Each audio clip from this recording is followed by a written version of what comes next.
शांतता कमिटीची बैठक संपन्न.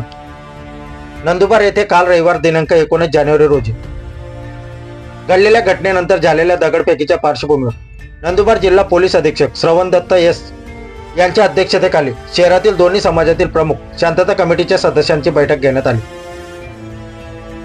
सदर बैठक नंदुरबार शहर पोलीस ठाण्यात आयोजित करण्यात आली होती. यावेळी उपस्थित शांतता कमिटीचे सदस्य तसेच जिल्हा पोलीस अधीक्षक श्रवण दत्त एस, अप्पर पोलीस अधीक्षक आशित कांबळे, प्रभारी उपविभागीय पोलीस अधिकारी दत्ता पवार, शहर पोलीस ठाण्याचे पोलीस निरीक्षक अमित कुमार मनेड, पोलीस निरीक्षक हेमंत पाटील, पोलीस निरीक्षक संदीप पाटील उपस्थित होते.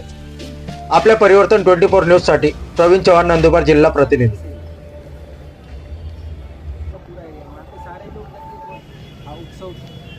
मैं बोल रहा हूँ